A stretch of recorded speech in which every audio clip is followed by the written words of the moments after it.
Okay.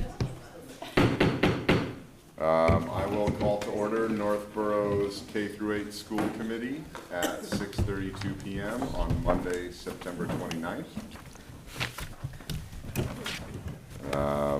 We will start this meeting with some audience sharing.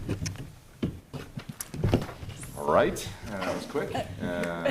We'll close that part, and now we're on to new business. These are principals' reports. Hello, everyone. Hi. Hi. We have a, do we have? Are you projecting? Oh, can you? I just have it in. We've got images to look at. Do you want it? Can one of you share it with me? I have the PDF. It'll be easier to project. PDFs. Okay.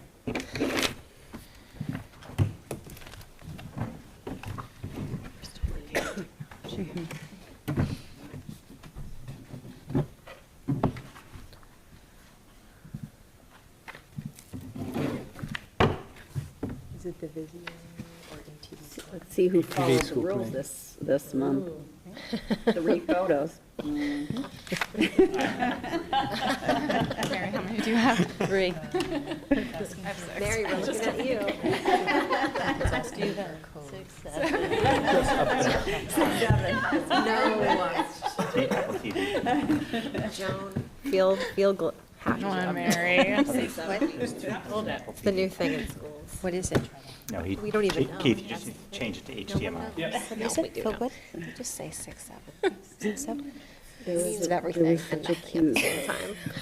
meme Okay. thing, and it was an essay that teachers made kids You wanna write try the other about one? 6, 7, and it says, take 6 to 7 minutes to write this 67 word things. You have to answer, give me a description of what it was. I was laughing.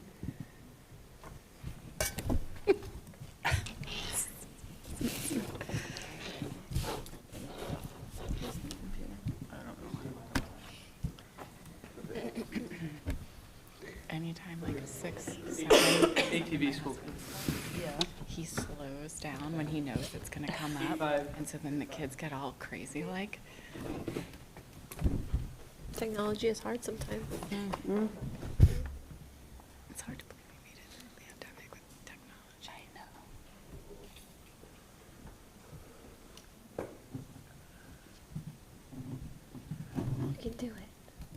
It will work.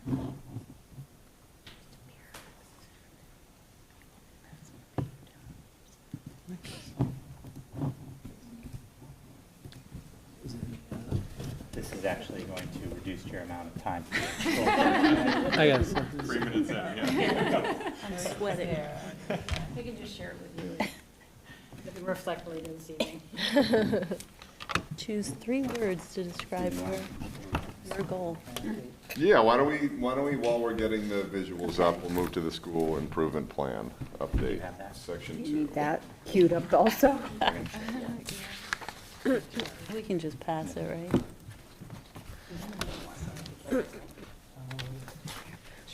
We all have it in front of us. We do have it if you If you wanted to want. just start reviewing You it. don't mind passing it down. Next slide. I mean, we might all know our principal report. I don't think I do. I think that's, It's me. that's Is that you? my laptop. That's the That's you. principal's report. Principal report. Okay. There we go. So we'll start. To view.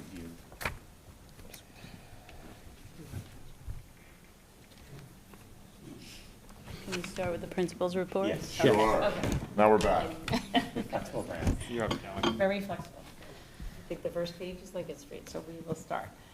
The first picture we have up there is from the Apple Fest Parade. Again, another wonderful community engagement, a lot of fun seeing all the schools and departments, fire and police. We had a great turnout for our families, which was wonderful. We have a lot of new families, and they came in their blue, ready to throw some candy and carry the banner. The middle picture is a new staff, I have a staff meeting model that I'm working with our staff around teachers helping teachers. So during staff meetings, I set up rotations of 4 or 5 areas. It could be technology, it could be UDL, it could be, analyzing and looking at our CST process for students.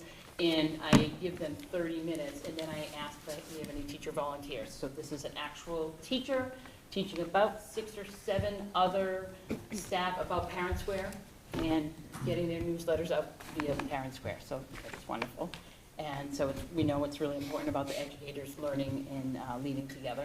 And then our buddy classrooms, that was just last Friday, very intentionally. We had a buddy classroom week, and the theme was A Place to Belong.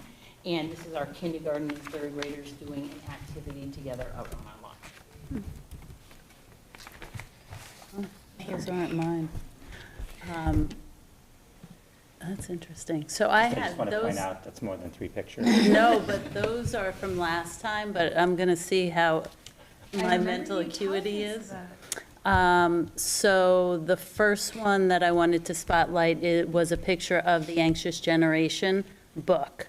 Every summer, teachers engage in some Flex PD, and a whole group, probably about 20 staff members, read that book. And then they were so excited about it and brought it to me and wanted to know how we could embed some of the learning in that. So we have kind of done a crosswalk at each of our meetings to discuss what points within them are actually going to tie into what we need to focus in on. And so what we're noticing is there's so many connections to the things that the teachers drew from that, but just to highlight it, just getting their voice in my planning is really important, so that's something that we're going to continue to do. The other one was, This is an exercise in imagination. I know, I'm trying to think of what, Creating images yes. from your work. So the health and physical education standards, they are going to have their meeting on Wednesday, where they're coming together to do their work on the curriculum review, thinking about a scope and sequence, their outcomes, and what is taught in each lesson. So it's a time for them to collaborate. Let me think. Was it a parade? Oh, and then, no, I don't think it was, but let me think about it for a second.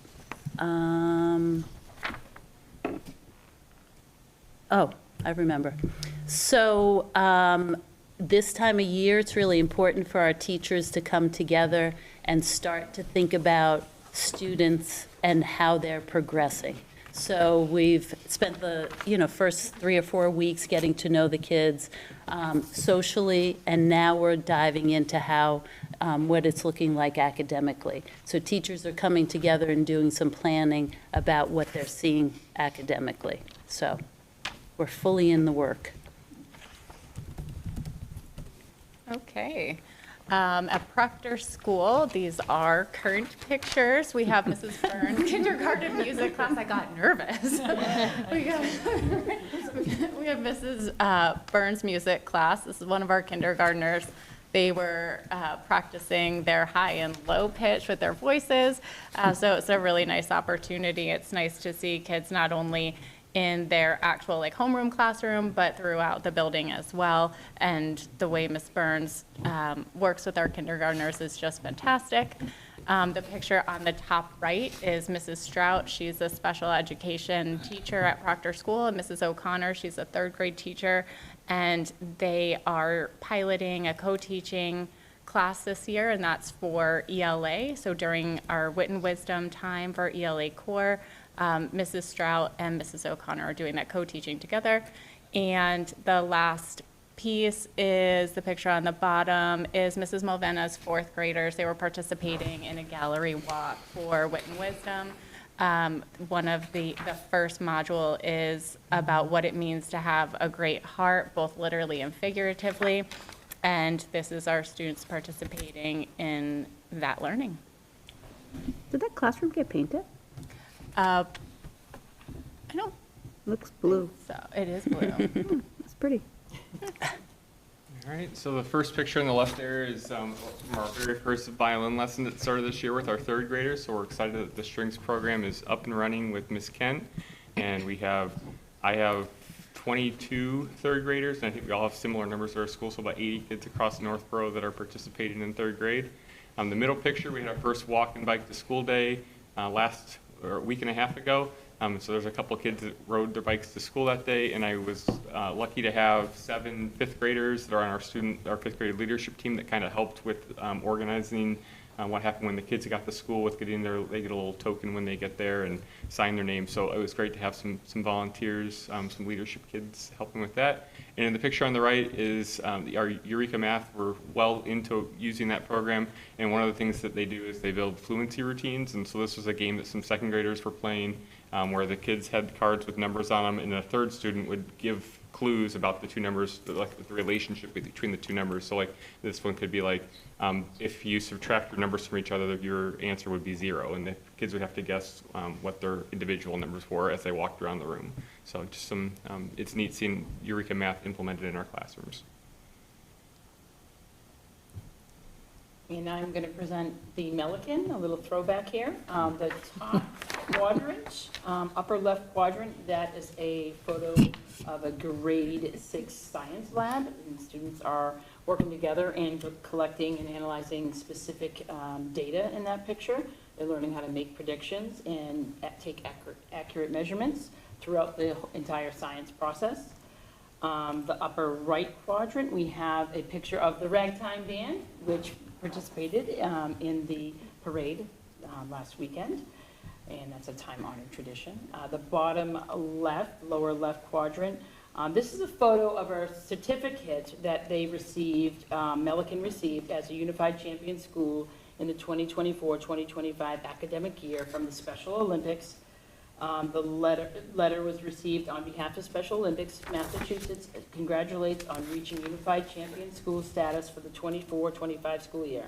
Your school community has successfully accomplished this goal by implementing unified sports, inclusive youth leadership opportunities, and whole school engagement. These rich opportunities are leading to meaningful change in creating a social, inclusive school that supports the engagers of all learners. And then the bottom lower right, we have a photo of the social studies teachers meeting together and collaborating with the new curriculum social studies leader, Becky Jones.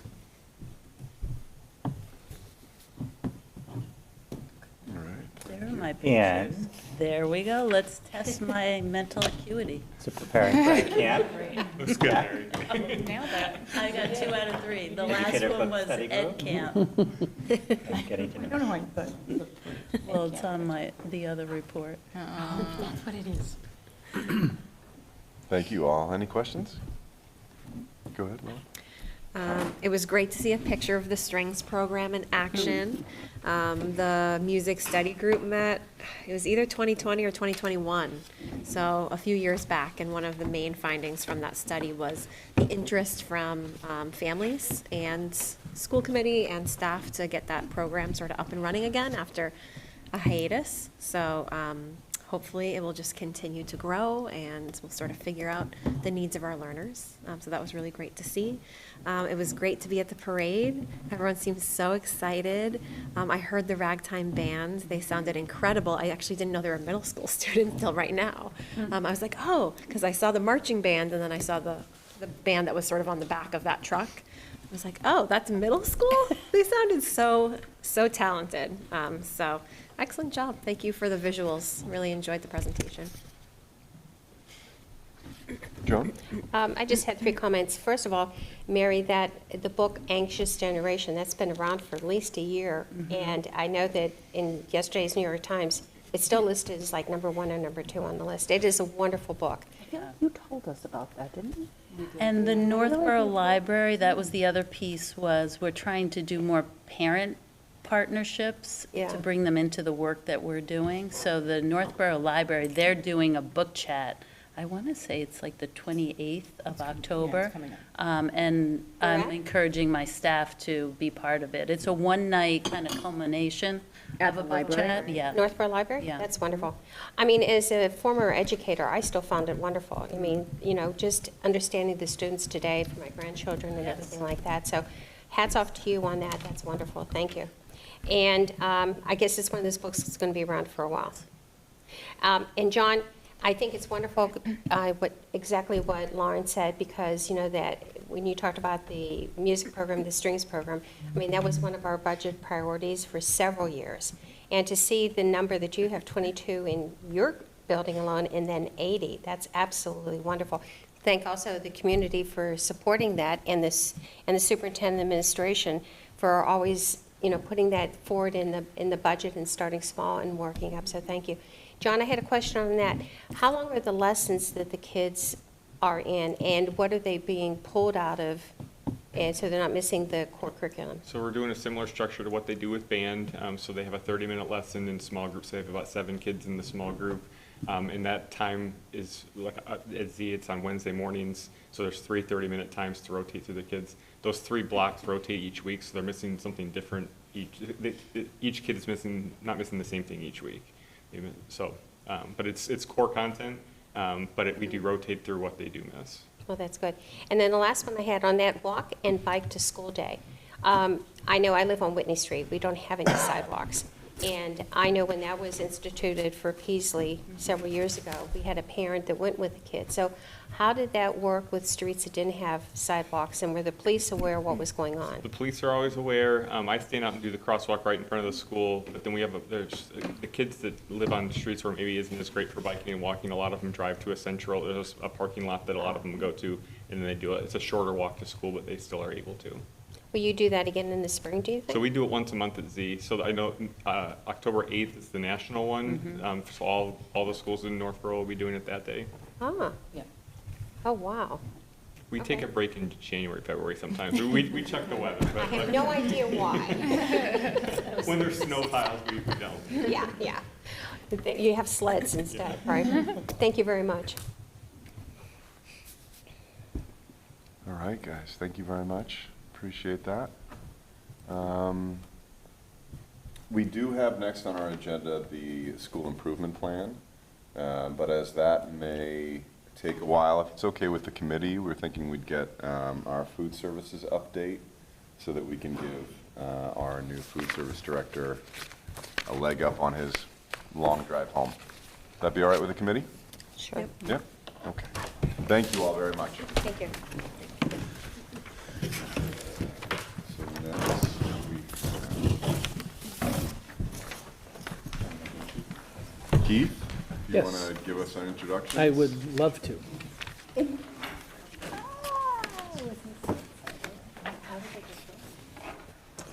want to thank the committee for having this food services update on tonight's agenda. I'm joined by our team from Whitson's. Matt Delaney is our food services director for the district. Alyssa Charles is the regional director, and Dennis Gomes is double region. Anyways, but this is our Whitson's team that's been with us from the very beginning. We are in, I think, the 23rd, 24th day of school, so things are still in its infancy. But this is a great opportunity for them to provide an update on where they are with a lot of things we're working on. So I'll turn it over to Alyssa. Hi, everyone. Good evening. Thank you so much for having us. We're excited to be here and meet most of you for the first time face-to-face, so thank you for the opportunity.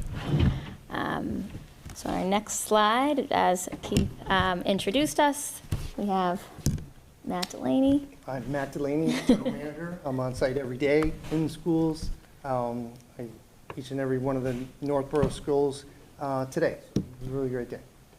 Yep, and I'm Alyssa Charles. I'm the district manager, so I work with several school districts in the region. I've been here every week at least one day, but most weeks 2, 3, 4, 5 days since the start of the school year to make sure our transition takes place as smooth as possible. Now, Dennis Gomez, I'm the Regional Vice President of New England, and I work closely with these guys. I've been here quite a bit as myself. Great to be a partner with Northborough. We appreciate everything you guys have done. Support from the administration has been excellent. We look forward to really just driving this program to where you guys want it, so very excited. I'll turn it over to the experts here. All right, so we're going to speak tonight briefly about three of Whitson's core values, food, family, and communication. So we're going to start with food, of course. And of course, food is what I love talking about, so this could take a while. No, I'll keep it brief. Here at the schools in Northborough, we've increased our new hot daily choices at all schools. There were several changes in Milliken, going from 2 hot choices up to some days is 5, and the students have really appreciated that. We've increased the cold offerings at the elementary schools. Lots more fruits and fresh vegetable options. Kids are always encouraged to take as many fruits and vegetables as they would like to have. We're really seeing some great response from the kids. They love the variety, they love the color, and so forth. We're seeing some nice participation increase, and the number of schools so far in September through Friday has been 19,402 on our lunches. So some really great cold options, turkey and cheese wrap. Fan favorite for the kids, the fruity yogurt parfait. I think there's a picture of a fruity yogurt parfait upcoming. The hummus protein pack has been well received. And on the top middle, that's one of our signature veggie bowls. So it's a quinoa and sweet potato with avocado bowl. Really well received at Milliken on Friday, really well. There's that fruity parfait on the right. The standard sun butter and jelly sandwich, a lot of kids are enjoying that, and we make that a little different. We do sun butter on the inside of both sides of the bread, so the jelly's in the center, so it doesn't kind of leak through on one side.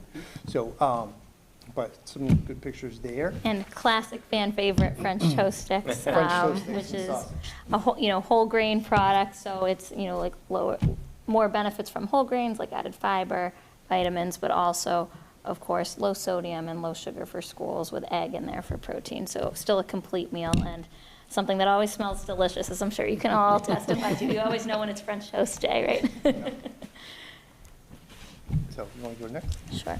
So family, we like to think of all the staff that we work with in any school district, whether they work for the district or for Whitson's directly, as part of our Whitson's family. So we've gotten to know all of your staff, food service staff in the schools very well over the past few weeks. We've been working really closely with them, hands-on, through the transition, to check in with them regularly, make sure that they have what they need and feel supported through the process. We've held meetings with the managers, just the managers, gotten them all together a few times to go over the recipes, the menus, what things should look like, to try to bring some consistency to what students are getting across all schools, as well as meeting with each school as needed throughout the day. Matt checks in almost every day with all the schools. We bring them together to sort of brainstorm too, what's working in one school, what's not working in another. Are they doing things differently? Can we learn from each other? So that's been nice. And also to get feedback directly from the kitchen managers on what the students like in their respective schools, and incorporating feedback from them on, well, last year this was always the most popular, so we want to make sure we add that back in going forward, because we want to give the students the foods that they love also. We've been working on processes with them to increase efficiencies on things like ordering and production, to minimize waste, use what we have on hand. And as we mentioned, a lot of support from Whitson's. We've hired a full-time dietitian who's on site every day. We're also looking to hire some additional support in the form of a field supervisor who will help hands-on implementing standard operating procedures, biosecurity plans, things like that, to just make sure that we're as in line as possible as we can be. And then, of course, support from myself, Dennis, and the regional Whitson's team. And lastly, communication. I'm going to touch on this real quick. Our menus are posted and housed on the FD Meal Planner website. I'm sure most of you have already maybe been on there. Just a couple of quick introductory features on it. There is a print section where you can print the menu either by the week or by the day. There's 2 toggles in there for all available and what's featured on the menu. So knowing that if you want to see everything that's available for the day, hitting all available is the best way of doing that. And then within that, clicking on each one of the menu items, you get the full nutritional picture of it, everything from allergens to ingredients, spices, and so forth, all housed in there. It's a really great feature for families, teachers, and administrators to use, to see what's on the menu, see what it's all about. A lot of the menu items do have pictures, and more are being added all the time. So we want to do real pictures from items that we're serving here. And in there is also a rating system that we can get feedback directly from the kids and the moms and the dads and the administrators to say they really liked it or something needs tweaking, whatnot. It's been very active so far as feedback goes, and we always like to take action on the feedback. So it's good. Yep, and some plans we have sort of on the same communication plan going into the rest of the fall is we're looking to bring in some taste testing in a lot of the cafeterias. We're going to bring in some local produce from some vendors in the area that we have connections with to maybe taste test some like local New England fall favorites or try a different fruit or veggie with a different preparation and just offer that to students as an exposure to maybe something new or with a little different spice to it. As well as doing some informal surveys of the students throughout the year, giving them something new and something as simple as I liked it, I loved it, or not for me. So looking ahead, we want to continue on the track we're on, serving students nutritious meals that look good, taste good, that give them a wide variety of choices. Continue to build our relationships with the community, with you all, with our principals, and the rest of the families and students as well. And it's important to us to get feedback directly from the students. So now that we sort of have our first month under our belts, looking to them to say, what do you love? What should we change? What do you want to see? And just continuing to build the program to encourage more students to participate in the school lunch and breakfast program. All right. So that's what we have for you. Yeah, Kelly, please. Thank you so much. Welcome to the district. We're excited to have you here. So I liked how you were talking about feedback from students. We talked about that last week.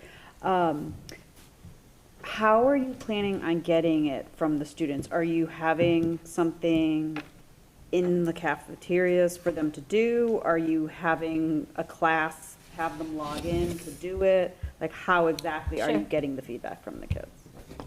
Well, at the elementary level, we always like to do the like it, love it, not for me.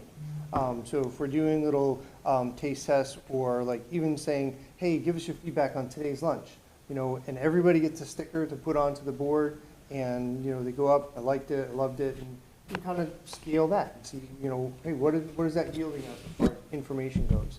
I talk to kids all the time. I love talking to kids. How do you like that today?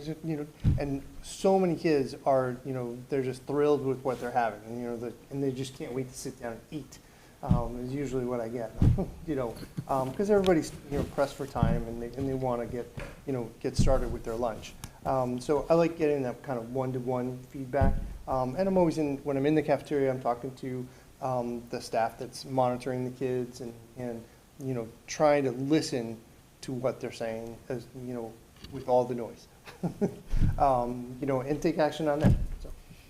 We also do have some formal type surveys that we could do as well, and that sounds great if we'd be able to get into a class and see that and get some measurable stuff. I mean, this stuff that we like to do that, especially with the little kids, but have some more measurable data so we can look at where we are now. And then maybe 90 days, we can see where we are. Yeah, I mean, all the kids in the middle, they have their Chromebooks and they have their thing, even if it was like an exit survey somehow, Like a survey monkey thing we could do. Yeah, just to get them, I think it would go a long way, because, I have 2 middle schoolers, and, I hear the complaints and stuff, and I'm like, well, what do they do? Do they ask you? Do you know? And so, I think kids want to be asked, you know, but they don't want to just volunteer the information. Like, they'll Sure. fill out a survey, something like that, but they sometimes don't like to be put on the spot, like. So something more formalized for students. I feel like sort a of. survey might Yeah. go a little further for the middle schoolers, because, as you said, you like to go up and talk to them. I know my middle schoolers would probably stare at you and be like, who is this guy? And why is he talking to me right now? Like, who, you know, did my mom send this guy over to me? So, yeah, so I could see maybe getting a little more stronger feedback from them. And then the only other thing was, I loved all the options. I loved seeing all the options on the app and everything, but the one thing I did miss was, because there are so many options now for like the middle school, you can't do like a monthly printout of like a few of the highlight things, you know? Yeah, if you do the condensed menu, you can get one page, one. For a week. Right. You know, Yeah. Yeah. But it's not like a You month, do the so whole it's thing, like, you can do by the yeah. Is there a PDF that you can do for that? You know, No. There's just so many options, I know, I Yeah, saw that. I've done a yeah. little snippet and, you know, snip for week 1 and then add week 2, week 3, week 4, and kind of just pull it all together Yeah. on one page, but the text usually shrinks down a little bit. Yeah. It does take 2 pages. Yeah. You know, so if you do front and back, you're good. Yeah. But the way it is set up, there's not like Yeah, a monthly. no, it's great to have it on the app and the stuff, Yeah. and it is great. And then just the last thing is, what was I just saying? It'll come back to me. You sure? Oh, yeah, it'll come back. The app, the feed, oh, running out of food. So I don't know if this is, I think it's done like, it's been a complaint of my kids forever. Like, they have to take like a lunch order in the morning or something, like what you want to eat, and you put in your lunch order in the morning, and then they go to get the lunch. And especially like the 8th graders, by the time 8th grade, because they're the last lunch, they don't have what they ordered. Right. And, And they don't, you know, because somebody chose something different or whatever, and Yeah. I don't know how to like, and in middle school, it's highly unusual for a pre-order system to exist and be executed like to 100% Yeah. satisfaction. You know, because at that age level, kids are either not going to remember what they ordered, or they're going to do a switch because the other thing that they didn't order looks better than the thing they actually did. So unless we, you know, over-prepare and overextend, you know, what our commitment is for the day, it's going to happen. And I think a part of it as well is with the pre-orders, they build in a little bit of buffer, so they make extra, but a lot of it, I think, is them getting used to the new menu. There's so many different choices now. It's been hard for the staff to adapt, so as we now, I think, get further and further into the year, and the students are adjusting to more regularly what they're gonna choose every day, that a lot of that will even out, because the staff are becoming more familiar with, well, we know every day we do between X and Y number of pizza, X and Y number of hot sandwiches, and this number of cold, so that they can better forecast, especially as we start to see repeats of those daily specials. They'll be, you know, they have more information, more data to go off of too. and we've never really had a high faculty ordering and eating. Are you seeing more faculty yet order and eat, or no? Did we have, I don't know if that was one of the. That Not wasn't at on there. Milligan, no. Nothing yet. But possibilities there. It is. But, you know, we haven't seen, you know, anything really substantial just yet.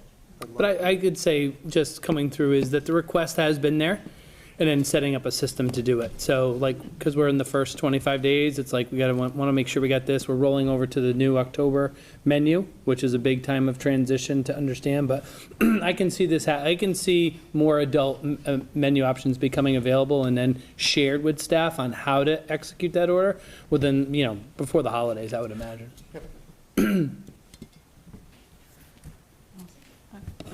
I guess I'll start with a question that's related to that. Might be for Keith, it might be you guys, but I'm wondering if you have data on how many meals have been taken, like, in the past month versus a year ago? in the older systems. Well, it looked like they had a 5% increase. So you in said participation. 19,000 this point, so we were 5% less last year at this Right. time? Yeah. So 5%, okay. Yeah, it was about Year-over-year, 5%. We know, specifically at the middle school, they've been around 420 a day, which I think is up around Yeah, our high has been 10 to 100. 20 more than what they usually were doing around this time last year. Right, and our Okay. high was 450. And you have a breakdown, and have you been watching like each school? Yep. It's up a little bit. Awesome. The app also, I'm wondering, or I guess I assumed, maybe you can confirm me, that the app is more accurate than like the printout letter. So I have 4 kids. I'll just tell you there's a range, everything from this is the best, I love salads now, to this is the worst and they run out of everything and where's my old salad and whatever. So there's definitely varied and, there's probably 1,000 reasons for that. So one thing is trying to adjust my kindergartner to lunch, right? And we started checking the menu, so they have a printed menu, and then I'll tell him, oh, well, this is for lunch tomorrow, which started because we apparently never use the words chicken marinara in my house, or chicken parmesan, and so he had no idea what that was. Got a sun butter and jelly sandwich, and then was a little sad when he saw pasta. I was like, we've actually never used those terms, even though we literally had it for dinner yesterday. So I've been trying to work with him on that, so he knows what they're talking about in the morning. But then I noticed, like, today, I think waffles was on the app, but the printed menu said something like some sort of rice bowl or something for the elementary school. Right, Yeah, the so- rice bowl, so- we went two different versions of items available for today. But yeah, the app online, we update, so if we have to make a change to the menu, if a product doesn't come in, or for whatever reason, we have to make a change, we'll always update and republish the menus that are online. Okay. So that That's is what the I most thought. up to date. We try not to deviate too much from what we post initially at the beginning of the month, but sometimes as like supply chain fluctuates or things get, don't come in on orders, when we have to adapt that, we always make sure we republish it, and that way in school in the morning, when they make the announcement and do the orders, they have the updated That makes information. sense. Yeah, no, that's bound to happen. Yeah, and it was, I guess waffles was supposed to be today, and I got waffles. Isn't that the breakfast? I was like, that's listed as the lunch. It's not, so I've been, that's been very helpful in trying to work with him on that too. I really like the idea of the taste testing too. I love that you're doing that because it's low risk too. So my 8th grader is also my biggest complainer, and I don't know if it's just a change and she's not used to it yet, which might be the case, or, letting them taste test it and then give you feedback. I think Kelly's idea of sort of anonymous feedback, or you're not talking directly to you because that's the time she won't talk to me, is a great idea, but that might also make them feel like, oh, I'm invested now, this is part of it. So I think that's a great idea that you guys are doing that, and I hope, she feeds, and there are a lot of options when you're hitting that plus. If you guys haven't checked it, you hit the plus button and it's like, there's a lot of stuff. The French toast sticks you showed, and this is for my own edification, was that what was listed just as French toast on the menu, or do you say French toast versus French toast sticks? Coming from a kindergartner who was confused and Yeah. didn't want to order. It should have just said French toast sticks, so if it didn't, then that is what it is. It might have been actual French toast, that he's like, well, is it a rectangle or the sticks? that I like I don't know, but it says French toast. Far line. It'll likely almost always be French toast sticks. Right? They're Like, I easier was to like, eat. I know, imagine giving you them like just a uncut bread, I feel like that would be kind of harder. But I was afraid if I told You him never that, I'd be wrong. Yeah, and then it's the end of the world. Right? Then How he'd dare be at you? lunch How very dare you up not know switching what his they're lunch. eating, they're feeding. And I don't know if this is possible, but piggybacking on what Kelly was said with the lunches, is it possible to figure out which lunch ordered which hot food and sort of start to separate them out? And my feeling is my 6th grader never complains, but he probably never runs out of what he wants because his lunch is first, I think. And he always gets what he wants. And Yep. the 7th graders always get what they want. And multiple times a week I hear about we ran out, because I have an 8th grader too, Okay. and she's, just an idea, and I don't know if it's even logistically possible Yeah. to separate them out and try and, see if you can, this is what we had for 8th grade, so we're saving this for the 8th grade lunch Yeah, or something like yeah. that. There's, we do that in some areas, but one of the big things is as we learn the cycle and what's appealing and what goes against other popular items, we'll be able to forecast that a little bit better. But we could do that. Sometimes it's tricky though if you just save it and the kids see that we have the salads on the side They want for something that, else, and they yeah. get it. You know, but I think as we progress, we'll have a much better handle. Learning the students is important to know what they like, and we'll have a better handle on what goes and what doesn't. Right, I know it's adjustment on both sides, because they're also trying to figure out what they like and what they don't, because probably half these things they didn't have last year, Yeah. so. Wells was upset that they finally had smoothies, but they told her it was a parfait, and so she didn't sign up for it, and then it was the other thing, and she was like, oh. I was like, again, not my problem. Like my kindergartner struggles. Yeah. Yeah. No. Again, this might be a Keith question, but is there a time for the breakfast that students like need to be there by this time? Otherwise, you're not getting anything and you got to move through the kitchen. It varies by school. So I'm seeing nods over here. I was late, and it's Lauren's fault. I'm going on the record because my third grader forgot her violin. And so You got the good and the bad one.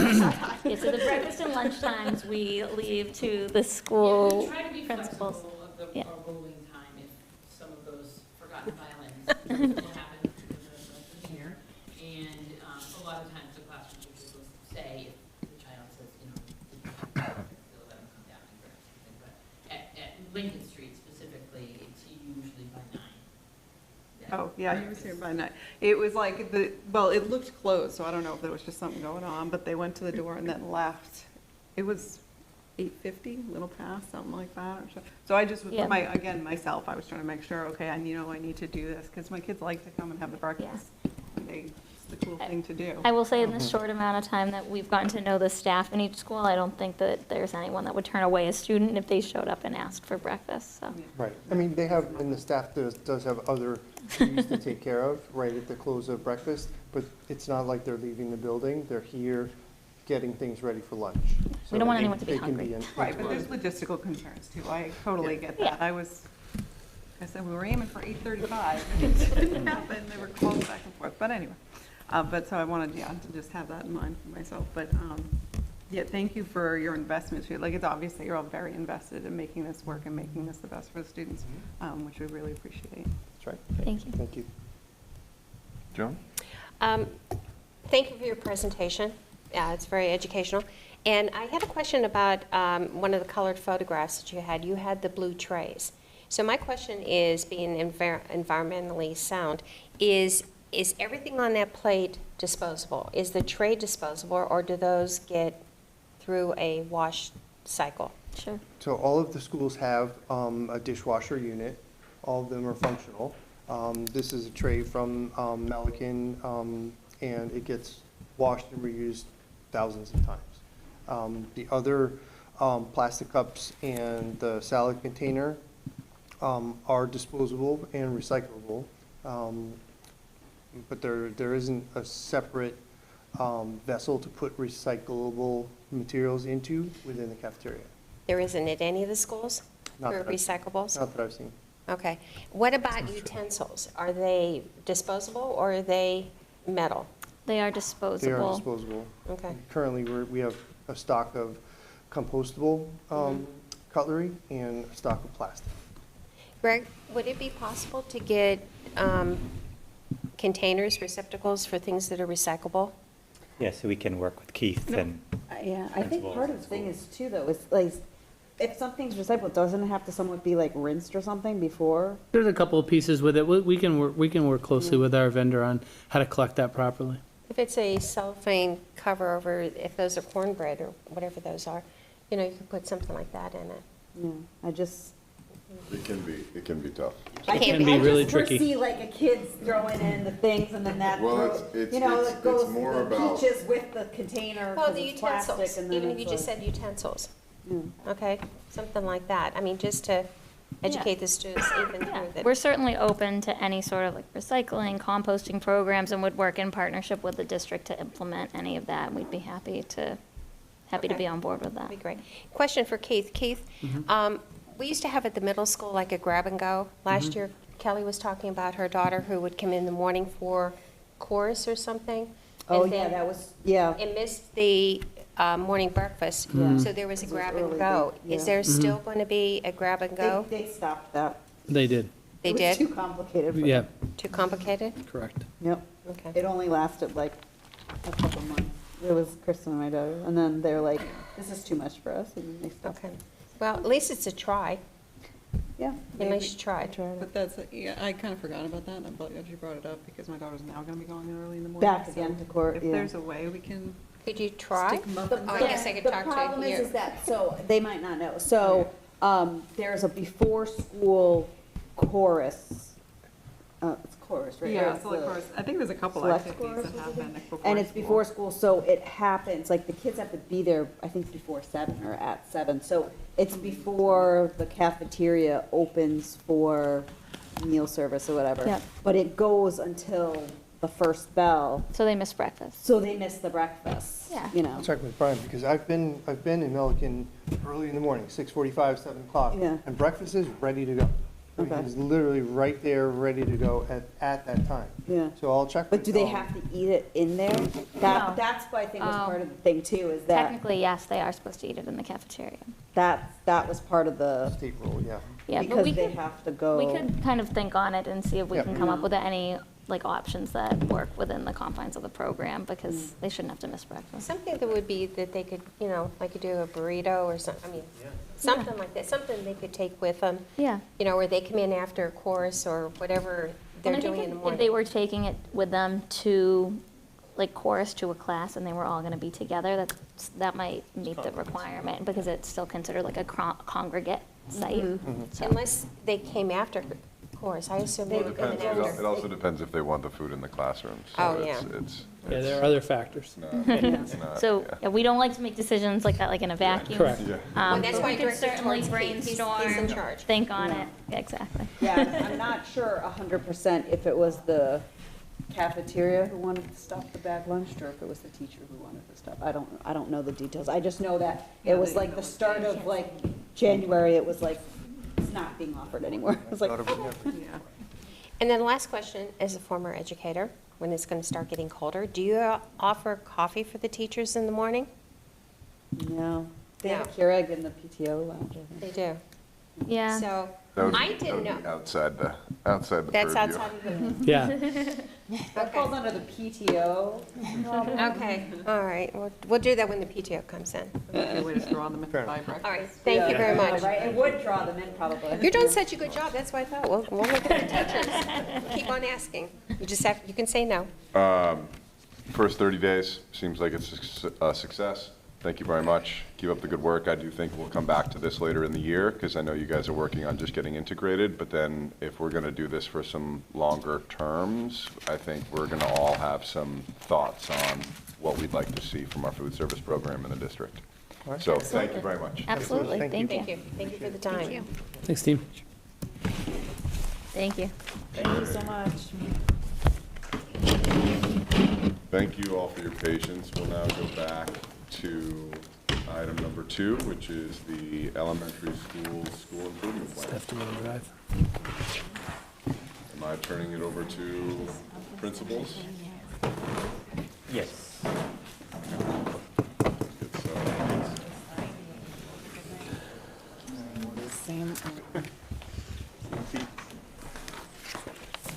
So, Principal Callahan, do you have the slideshow?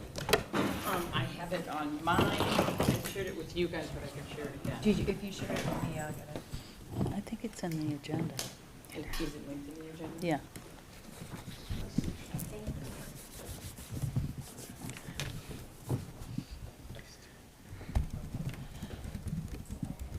It's Canva, right? Yeah. Lauren, you might be happy to know that she is loving her violin. Good. It's like all week it was proudly shown. Yes, they sing a little song. I just want to show. Is her name Evie? Do it. Yeah, they're going to do a concert, right? Are they different? Are they different teachers? It's a different teacher, right? Put your name to it. It's not Makara who teaches. Oh, no, no. I had no idea why I was making her late to school. I was like, what do you mean? I'm thinking her driving behind When me. you said you made her late for school, maybe she's in Huntington, she started way before. Is she, or is the? Do they like?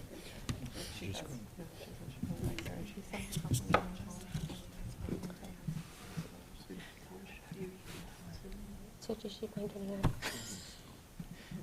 Trying to extend your display? So anybody can just.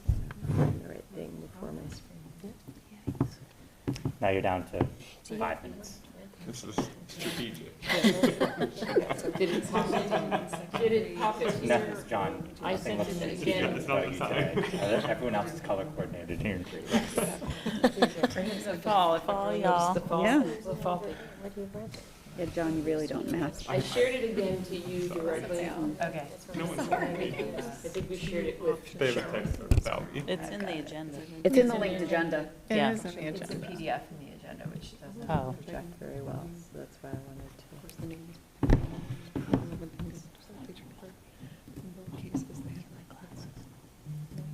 But also they just sent it to school. Oh, we there go. she is. Like, oh, we'll just bring it to school. Perfect.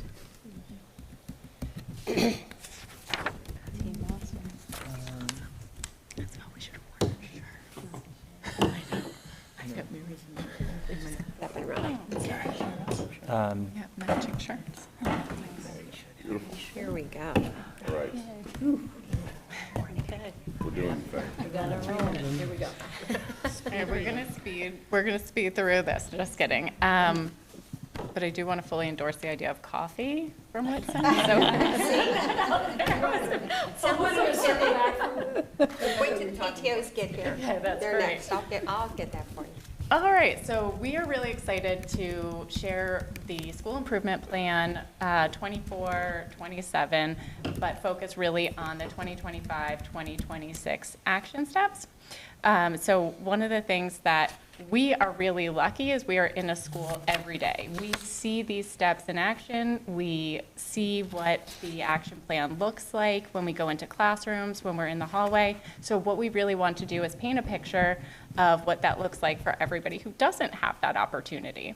One thing that we know that we've shared in the past is our school improvement plan is grounded and anchored in Vision 2026, our district strategic plan, and the Portrait of a Graduate, which really just outlines the vision of what we would like our students to have when they graduate high school. So for example, the skills and mindsets.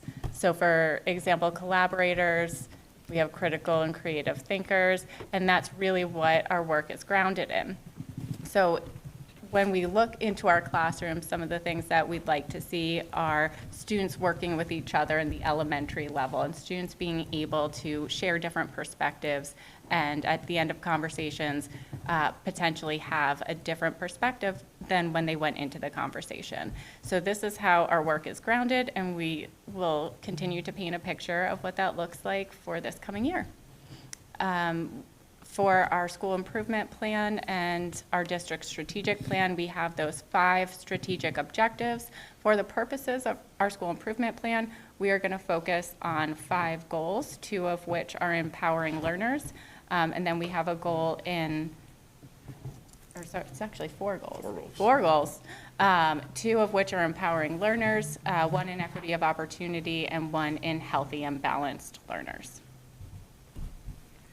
We as a team really like to include this trend slide for you to see. It just represents just the growth in the population, the steady growth in population of our increase of diverse backgrounds and families. With this growth, it just presents opportunities to really speak to the different demographics and expand supports with our multilingual learners and celebrate all kinds of cultural traditions and create welcoming environments. So you can see from 2015 to 2025 how our population has grown and has become more diverse, and we are very proud that we have many students and families that speak multiple languages, and they can share in a very inclusive environment a little bit about their culture. And the next slide is just the evolution of enrollment. And I don't know who was here when that kindergarten went to full-time. Becky? I don't know what the exact year was, but even in this 10-year span from 2015 to 2025, you can see that opportunity for families to have full-time kindergarten just presents so many experiences for a cohesive education, and it gives an opportunity for kindergarten readiness and smoother transitions as they progress into the upper grades. The shift has been a great asset to our school communities, K to 5. Up, we're gonna go right onto Lincoln Street. Here's a little snapshot of our school. We have 266 students as of today. Tomorrow might be 267, I heard through the grapevine. The therapeutic learning program that we have 3 students, and that's just a wonderful opportunity for specialized resources and to meet their needs. Additionally, we have 53 students with disabilities, which underscores our commitment to inclusion in the educational process. Again, these pictures represent our strength in our community. The bottom left shows not only us modeling our circle time, which we use in a community circle in our morning meetings, but also this particular educator is using that format and style to introduce the Eureka Squared math, so that highly qualified and highly supported and research-based Eureka Squared math that we have rolled out has been a huge success. Then we have a picture of the first day of school with a new family that transferred over here from another town. And we, Pat the Polar Bear welcomed them with open arms. And then again, we have another group of kids working together with their older buddy to do an activity together. So we continue to grow and instill in our students it's a place to grow and a place to belong. Okay, so our snapshot is we have 259 students. Our special education students number at 63. We have 8 students in our CASTLE program, 22 multilingual learners, and former ELs are number 6. So as with all the other schools, community and building our own little community is so very important, because when kids feel like they belong to somewhere, they learn to thrive and look forward to coming to school. So 2 very important goals for us. So a couple of things I want to highlight. I mentioned earlier that the teacher down on the bottom right is now looking at how students are performing academically and starting to set some goals for them, and then inviting them to set some goals about where they want to go with their learning, what they're hoping to get out of that particular grade level, and then revisiting that with students and giving them some feedback. We do have a focus on kindness at the Peasley School, where we're really trying to catch each other being kind, and always, as part about being in a family is sometimes when you fall off of whatever the goal is, we have to encourage each other to reset and get reminded back to what is important. And so this is a group of 4th graders spearheaded the purchasing of a buddy bench by raising money, but really making it a community effort. And then putting such a value on friendship. So it's a good symbol of what we need to do to help each other feel like we're a part of the community. The top right, I chose this photo because we have noticed over the years that some of the social emotional skills and that we had been seeing in our students were lacking. And so we had groups of kids and trends where we started to see with our SABRS survey that they needed certain things. They needed to develop things. So we are doing an intervention group with our 4th graders. We have a block each week where the teachers, as well as other community members, the art teacher, the music teacher, the school psychologist, the behavior specialist, come together. And what that allows us to do is, we are using the SEL curriculum right now, but what it's allowing us to do is to do breakout groups and really listen to what kids are saying and how they're interacting with the curriculum. And then assessing what is it that we need to provide or target for those students? All right, Proctor School, we serve 264 students. You'll see that this year we have 33 multilingual learners and 7 former English language learners. Overall, we have 52 students on IEPs, and we are fortunate enough to have 2 Castle classrooms, 8 students in each. And one of the things that we started this year is something called the Penguin Way. And the Penguin Way, by living the Penguin Way, we take care of ourselves, we take care of each other, and we take care of our school. And that's our foundation of our PBIS work that we're doing with our students. And finally, Z School, we have 256 students, 58 students with disabilities, 19 students that are multilingual learners, and 7 students are former English language learners. And in this, as everybody else has kind of shared with their pictures, I think our schools, number one, are their communities. They're tight-knit groups of the students that attend our school and our families that attend our schools. And I think it shows how much people in Northborough value the schools. And so I think we start there with building that foundation of making sure people feel like they belong.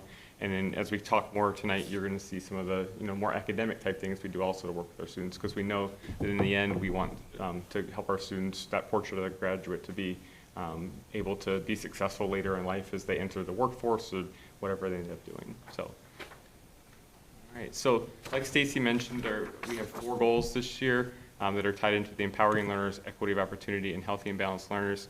So our first one in empowering learners talks about using high quality instructional resources and practices as we work with our students. The second one is using professional learning communities and data and our new literacy and math specialist positions to help make sure that we're targeting all of our students and making sure that everybody's making adequate growth. Under equity of opportunity, our goal, it talks about making inclusive and equitable communities within our schools. And then within healthy and balanced, it's strategically integrating health and wellness into the education setting. So rather than just reading all of our action steps, we thought we'd show some pictures and just talk about what it might look like and sound like within our schools. So within empowering learners, just some things that you might see if you walk into our classrooms. A math class where students are solving problems in different ways. They're explaining their thinking to each other. They may be using manipulatives, some might be drawing models, another might be reasoning out loud with a peer. But the goal is for students to have a grasp of the concepts they're actually learning, not just being able to do an algorithm, but being able to use what they're learning and applying it to new situations. You might see teachers working together in PLCs, in our professional learning communities, with student data, logging into Analytic View and looking at what's the history on a student or a group of students, and making plans to target instruction moving forward. It might be collaborating with our math specialists or our reading specialists about how can we make our math lessons or reading lessons more effective, and what areas should we be targeting. And what do you notice about these pictures? I think in all these pictures, there's multiple students working together. And when you look back to the portrait of a graduate, there's, there are the academic skills included in that, but there's also the collaborators and problem solvers and critical thinkers. And so that's a huge component of what we do every day in our schools. All right, our next goal is around equity of opportunity. So as John shared, this is all about making sure that all students, regardless of background or ability, have access to a high-quality, rigorous education. So what we are envisioning here in equity of opportunity is what you might see in our schools. As John's shared, there's an opportunity for students to show their learning and what they know in various ways. So for example, as John shared, in a math classroom, you might have some students that are using manipulatives. You might have some students that are using oral reasoning to show their learning and understanding of a skill. And so that's a way for us to use universal design for learning as part of our Tier 1 practices. We also have many of our schools are piloting that co-teaching model where we have students in a classroom that work with a special education teacher in addition to their grade level teacher for one subject area. We're really excited to pilot that this year with the opportunity to grow that as the program grows. And that helps students access curriculum, kind of stretch their thinking, use asset-based language. And one of the things that we also have, and you'll see in these pictures, are those morning circles. Those are really important to promote equity as far as that tier 1 practice where all students are able to engage in conversations with one another. They're comfortable, they're sharing differing perspectives, they're using asset-based language as they talk to each other, as they talk about each other, and engage in dialogue during the learning. So some things that you might hear is a student might say, here's how I can show my thinking. I'm going to show my thinking by making a video, or I'm going to show my thinking about by doing an audio recording. Whereas we have some students that will be able to do a drawing, or some students that will write a paragraph. And there are some choices in how we represent our learning. Okay, and healthy and balanced learning. So what we're doing and focusing in on is how do we set expectations to create positive but predictable classroom communities, so students know what is expected of them. Also, how to explicitly help them to see how those things connect, and how when we have a healthy routine in our classrooms, we can learn and thrive and be the best learners that we can be. We're encouraging healthy habits as far as, being active, being involved is really important to us. We want for children to learn how to manage their emotions, how to work with others so that when challenges come up, they're able to talk with each other, brainstorm ways of solving problems, planning next steps. Also to celebrate our efforts and our hard work, and how do we find ways to snapshot learning as well as individual achievements so that kids feel good about the work that they do.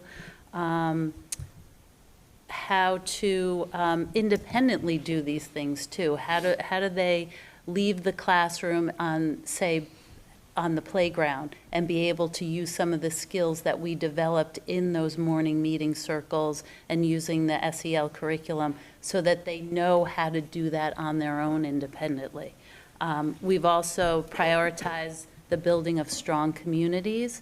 That doesn't just happen. Children have to learn to want to be part of a community, and then adults are there to help them get even stronger. But also, how do we reach out to our families and build activities in that they're interested in, whether it's social events through our PTO, but also like the Anxious Generation, how do we bring them in to see what we're doing so that they know the language. I know that we're all using Parent Square, and we try to take the opportunity to share both academically and socially what we're working on, so parents have the language and can support their children if something does come up and they need to understand. What else? And then working on really trying to figure out how to make it interesting for students so that they want to learn and they have some voice in deciding, what are the expectations in the classroom. I know a lot of people talked a little bit about their class constitutions and having students have a voice in that. Okay, so by being intentional in our work, we are hoping that and outlining our improvement plan, communicating this plan to all of you and our stakeholders, and measuring our progress along the way, we'll see an increase in our student outcomes across all learners. Thank you very much. A lot.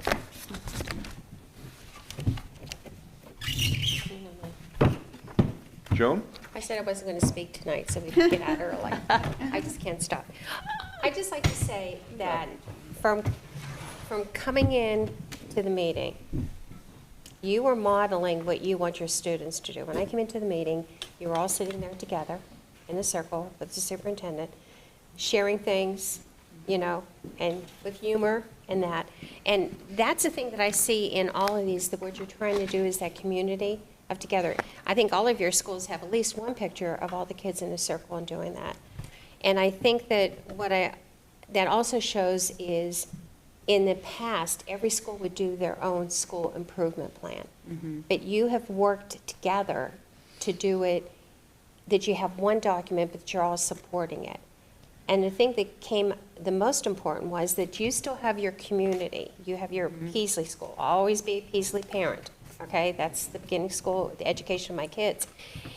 But yet, you have that identity, but you also have that individual identity, but you also have the community, which is unbelievable. And coming up with 5 goals that you want, that all of you are going to be supporting, and finding in your own individuality in it is just absolutely phenomenal. So I'd like to thank you for the work that you have put into this. This is really great, and I think, and Greg is there, so I think it was under Greg, under your leadership, that instituted doing K-5 and doing a school improvement plan. I think it's absolutely wonderful to do that and to show how we're all working together. I think it's phenomenal. I'm just very proud of you. Greg, while they're still here, because I think, you know, 2 things school committee members do. We're supposed to do the budget and the hiring of the superintendent. And when we get further, we're going to be looking at our budget priorities. Because this budget season might be a little bit tough this year, if possible, Greg, I hate to, this is just a suggestion, is on our budget priorities, take their 5 goals, I probably could do it, but I would do it wrong, is take the 5 goals and somehow just put it, a little thing, this is goal 1, this is goal 2, so that when we go before the financial boards and we're asked the questions, we can have more support behind us and the superintendent in saying, okay, this supports goal 1 of the school improvement plan, something that we have to do from the state. This is what we have to do, just to give us more background information, you know, that type of thing. So hats off to you, and Greg, that's just a suggestion. Okay, thank you. We want to support you guys. Thank you. Lauren? Thank you so much. Dr. Coakley, one of the things you were talking about was celebrating student successes. I'm wondering where in the school improvement plan, or sort of just the daily work of your schools, risk-taking is celebrated and how that's done? Well, I would imagine that the healthy and balanced learning, because when you think about that particular goal, it's really, how do you get from the minute you arrive at school till your end of your day? How do you keep it functioning? How are you contributing? And I think we all, especially because of our rigorous curriculums, it's not easy. And so we're always coaching children to have perseverance and really dig in, and it's okay when we make mistakes, because that's what we do to learn. And I think we're all very honest with our faculties and our kids that we don't know everything, and we sometimes make mistakes. So just being okay with it, because there are some students who are really comfortable with that, and other children who really resist it. So how do we get balanced? And it is definitely a focus for us. With restorative circles, a lot of it is like, you make a mistake, how do you repair the mistake that you make? And so it teaches it, like, it's okay to make a mistake, but like, how do we get past that and move forward? So I think it's embedded in a lot of the pieces that we do. I also really liked your goal on community. I mean, I think, like Joan said, we hear it all the time in your presentations. We hear about the community building you do. Why not highlight it? And like your last slide said, this work is intentional. So it's really nice that it's not just happening, but it's happening with purpose. So thank you so much. Okay, thank you guys very much. Thank you. Appreciate it. Make one comment. So, Yes. I just want to thank principals for their hard work and dedication. That the role of the principal is extremely challenging, sometimes lonely, but they collaborate very well together. They lean on one another. They're all very positive, student-centered, and I think it showed through the presentation. And being a principal is one of the most difficult jobs, and I would argue it's not a job, it's a lifestyle. Your brain never turns off, but the decisions you make daily, supporting faculty, supporting students, supporting families, setting the vision, is complex work, and all four of you do it well, so thank you. Thank you. Thank you so much. Thank you.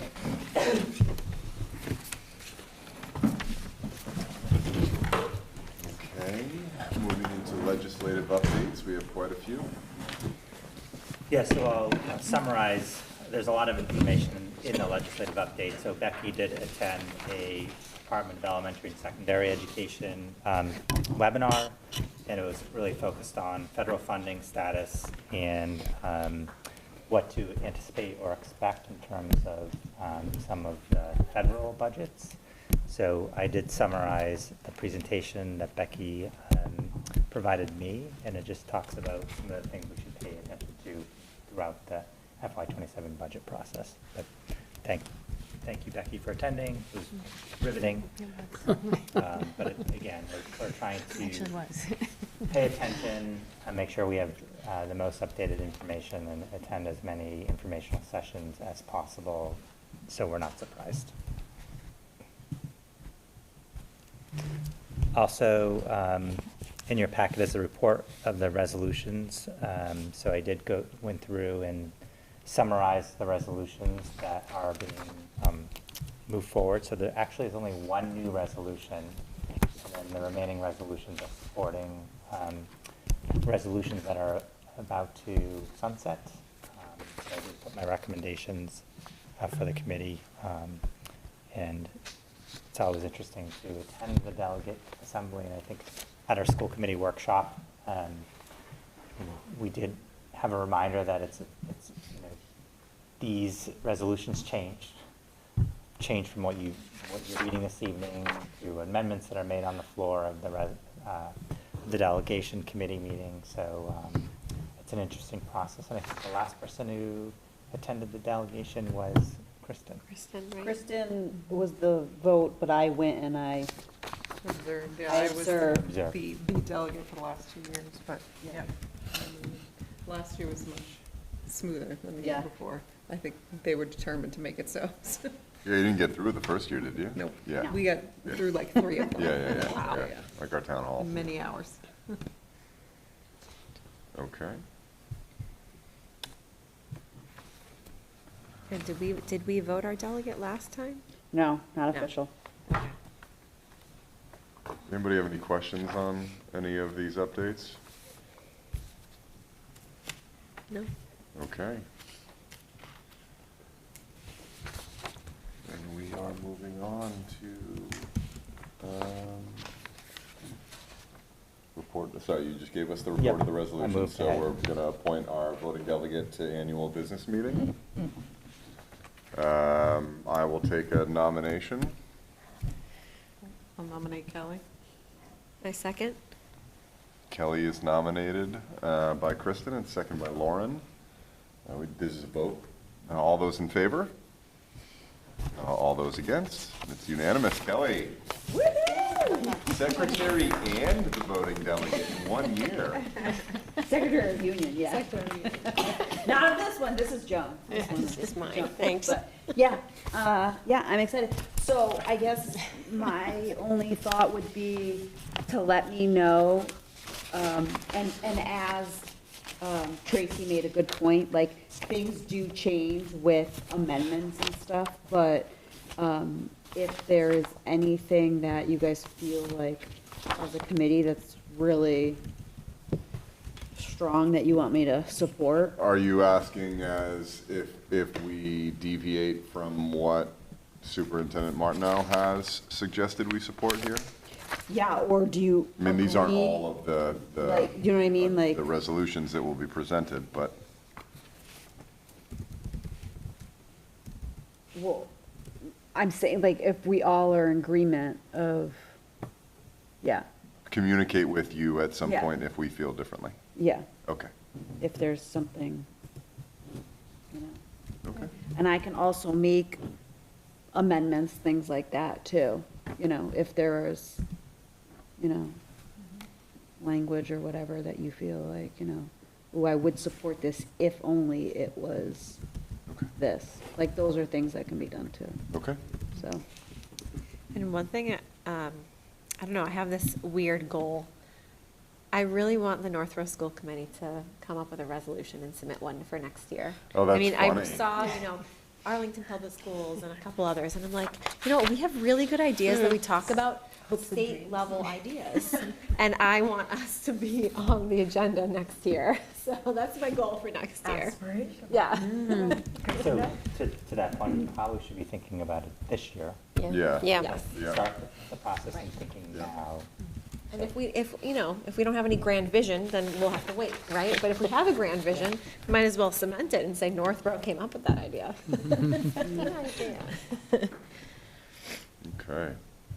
Up next, we have approval of grants and donations. We have a good amount of those as well. Greg, could you give us? Yeah, so I'm actually going to turn it over to Dr. Reinhorn for actually all of them. So. Awesome. I will talk about all of them, and some of them are pretty substantial, so with a little bit more detail. And I might not go in order. So the Comprehensive Health and Wellness Grant is a continuation of our grant that we had last year, and with an additional $60,000. This is allowing us to continue our work in sort of revisions to the curriculum to align to the new standards and practices that are embedded in it.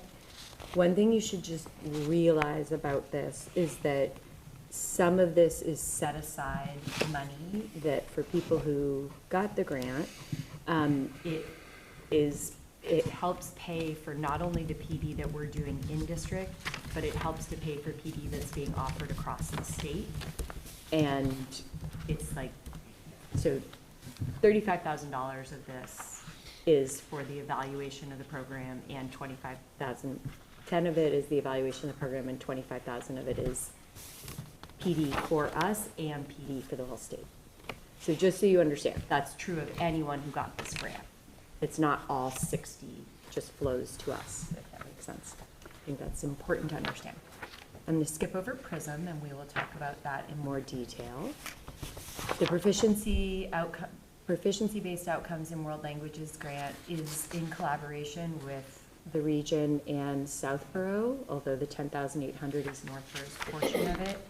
And this is a grant that is our second year of having it, and is allowing us to work on, again, alignment to the standards and proficiency-based instruction in world language, and specifically helping us to be able to give proficiency-based assessment called the Apple exam in 8th grade, which we did last year, and we will continue to do this year, and to do some professional development. The anonymous donation of Legos was from a friend of the district whose baby was done with their Legos, and 2 garbage bags full for the Peasley School that they are using for indoor recess and various other times that Legos can come in handy. And for the PRISM grant, I'm going to use a few slides. So you heard a little bit about this last year. The PRISM grant is, we are part of PRISM 1, meaning that we are in the first cohort of PRISM. And, PRISM stands for the Partnership for Reading Success Massachusetts. It is a 5-year commitment, a 5-year grant. This is year 2. And we were one of 14 districts in the state that were selected. The goals and the vision that are here are for the whole cohort. They're not just for our district, but they are what we are aiming for across the state in terms of really improving evidence-based, culturally and linguistically sustaining multi-tiered systems of support and literacy in grades pre-K through 3. There are specific data goals and a tremendous amount of support that comes with this. So we, in year 1, I'll stay here to talk about year 1. So last year, we had a leadership team, and we did what was called a literacy systems scan, where with visits from the consulting organization that coaches us, they came for a site visit, they did surveys, they did focus groups, they did interviews with principals, collected a tremendous amount of data, observational, all different types of data. And then we used that data to develop an action plan for this year. So last year, the grant was, I want to say $20-something thousand because it was paying for stipends to do that work. This year, we have $400,000, plus or minus, and that has to do with now we're starting the action. What came out of the literacy system scan is there is a framework that all of the districts are using, and there are 4 domains that we are focused on. Each of those squares is one of the domains, so aligned tiered instructional materials and practices, professional development and coaching, strategically developed resources to support the vision, and partnerships and collaboration to realize the vision. This year, we're really focused on the first 2 domains. So really focusing on the instructional materials and classroom practices and the professional development. So in order to do that, and those are domain 1 and domain 2, we have sort of a priority goal or a priority driver for each of those. So for the aligned tiered instructional materials and classroom practices, our goal this year, and it won't be accomplished in a single year, which is why it's a multi-year grant, is to ensure that we have high-quality instructional materials for all tiers of instruction, including materials for ESL, for English as a second language, for our students who are multilingual learners. And in the second domain is to make sure that we have targeted professional learning opportunities for teachers. So to be a little bit more specific about what that means this year, we learned in the literacy system scan, and none of this was surprises to us. Like, these are things we knew, and we sort of confirmed with a lot of data that there were, although we have done a lot, and actually you couldn't get the grant unless you had done a lot. Like, they really wanted people who were on the journey. So although we had adopted Wit and Wisdom, and that was putting us on this journey, we still had work to do around having updated foundational skills materials and around handwriting, which is part of the foundational skills. So those are places where we're looking at the instructional materials and making sure we have the instructional materials in our, with our English language development teachers that are aligned to our core instruction, and with our student support teachers that are aligned to our core instruction. So that is work that we are doing this year. And in future years. And in terms of professional learning, we're going to have a few different ways we're going to be working on this. One of the priorities of the PRISM grant is to make sure that your staffing meets the needs not only for intervention as it's needed, but also for the professional learning. So the financial commitment is great to help support increasing staffing. So for us, what that meant in Northborough is that we were able to hire 1.5 additional literacy specialists and 1 reading tutor for Northborough over the summer. And I'm going to explain the kind of funding model.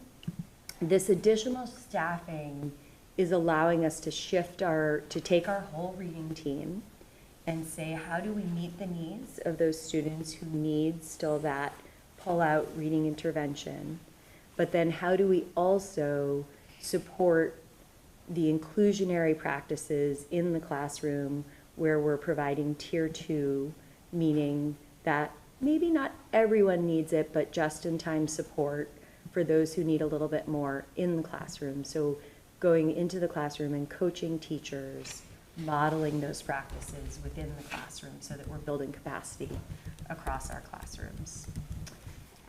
We, in addition, will be able to provide professional development workshops. We're going to provide a course that's an after-school course where people can have deeper understanding of the science of reading. So that's another approach that we'll be using as we go through the grant. So in terms of the funding model, I think for you as a school committee, it's important to understand that any of the professional development or materials that we buy with the grant are 100% funded by the grant. So We are getting new handwriting materials this year. Those will be 100% funded by the grant. We're going to be piloting some foundational skills, particularly with our English language development teachers, fully funded by the grant. In terms of staffing, it's a tapering funding model. So the staff that we hired over the summer, the 1.5 literacy specialist and reading tutor, is 100% funded by the grant this year, including their benefits. In the coming years, it will be 75% grant next year, 25% operational. The following year, 50-50, then 25-75, and then that will be the last year of the grant. And the goal is for us to help work it into our operational budget. We will, of course, every year be assessing, is this still what we need in terms of staffing? And that will be kind of part of our work as we go. As we looked at this, the grant actually would have supported us in even hiring more people. And we really tried to look multiple years out and say, not only what do we need, but what do we think is sustainable with this tapering model? We did not want to create sort of a fiscal challenge for ourselves. We were trying to be really planful and conservative. Yeah, we were trying to be conservative and planful. And so I just wanted to make sure that part is clear. And I also wanted to make sure that I just thank Megan Kelty, who is our coordinator for pre-K through 8 ELA, is one of the leaders of this work, is doing a tremendous amount of work.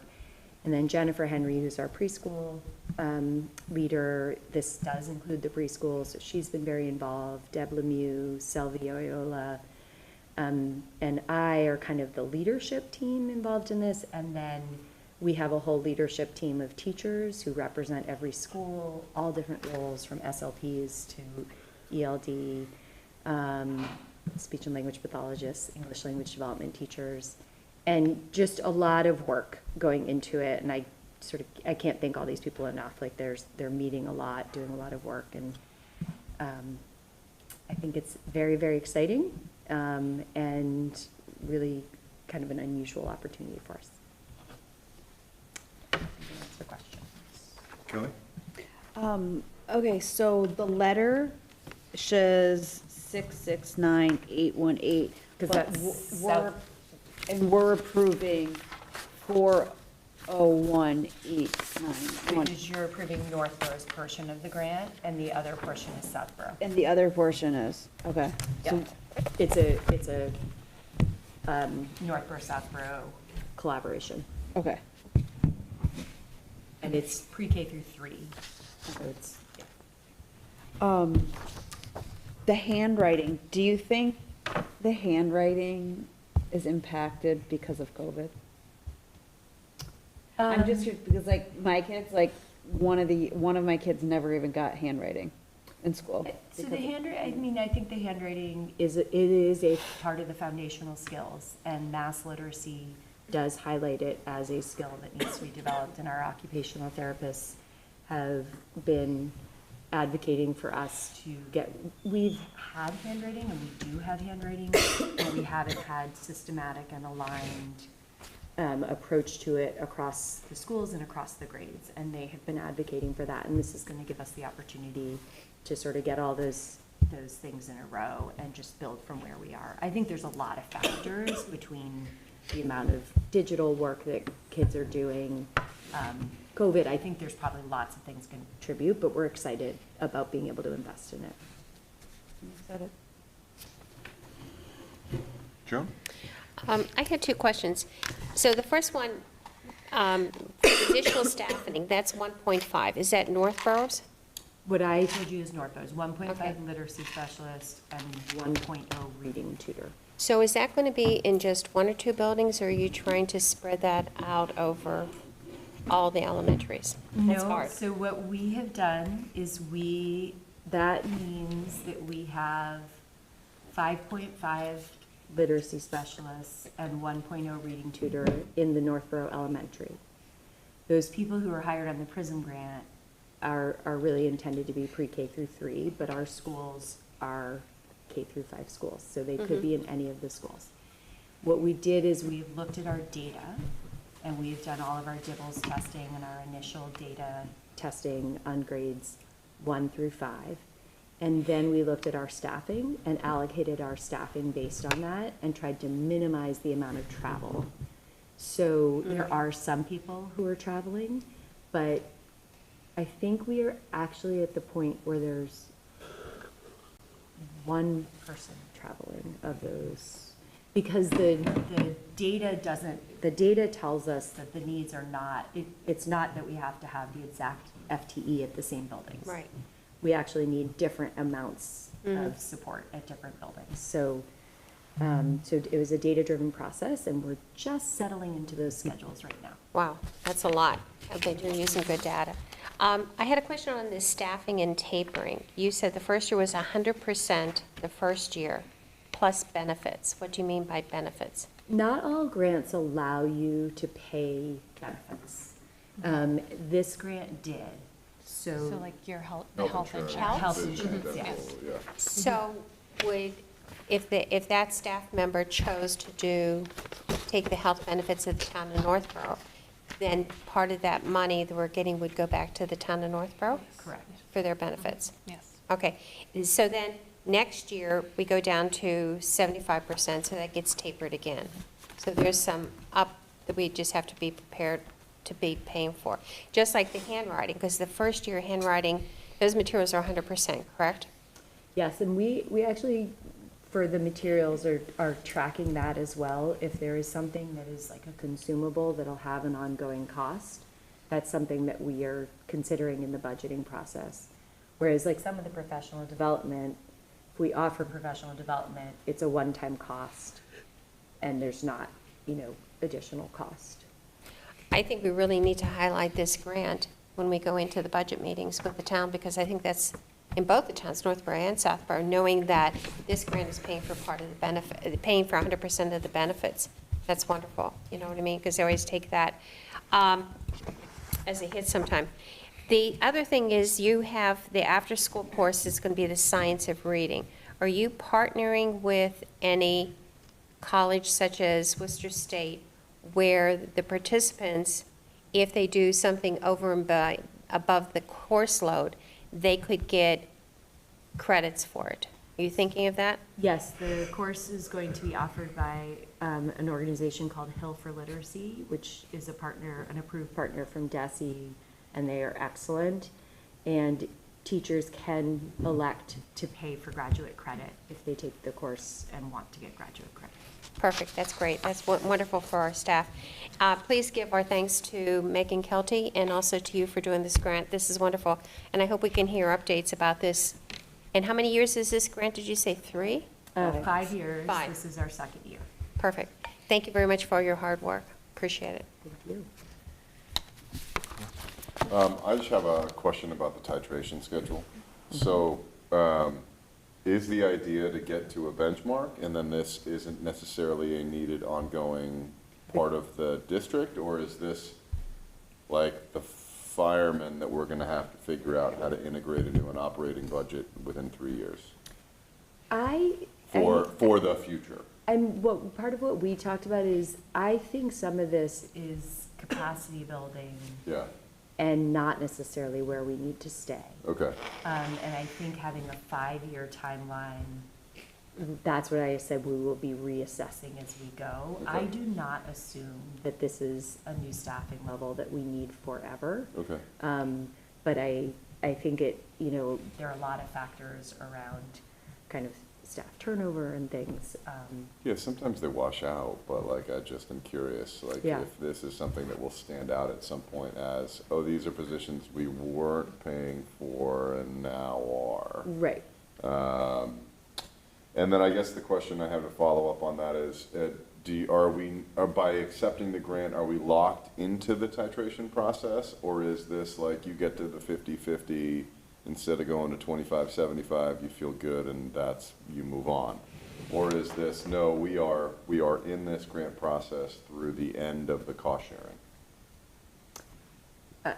Do you mean like in terms of those particular staff Yeah, like members? it's 75, 25, I mean- 50, then 25, 75, right? Like, are we committed to walking that all the way down? We are in the sense that, like, we can't pay for more than that percentage of their salary in the year that we're in. But we can't finish the year of, that we're 50-50 split and say, like, actually, I don't think we need to do this.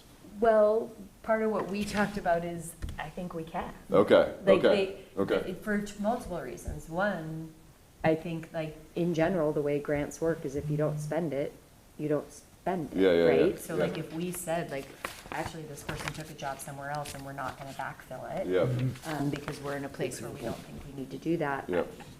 I don't think there's. That really- money isn't tied to that employee ID number, I guess is what No, I'm trying to drill no, down to, and- right? That like, and I that think- position ID isn't locked into the funding mechanism.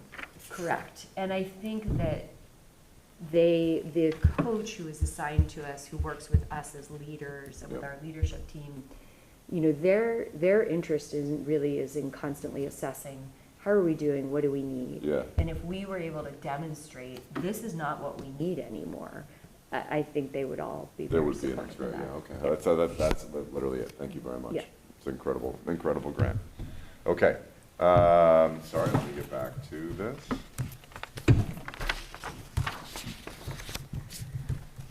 What do you guys think? Should we break this up, given that there's a lot? Or does somebody want to take on an approval of all grants and donations with one go? I'll do it in one go. Okay.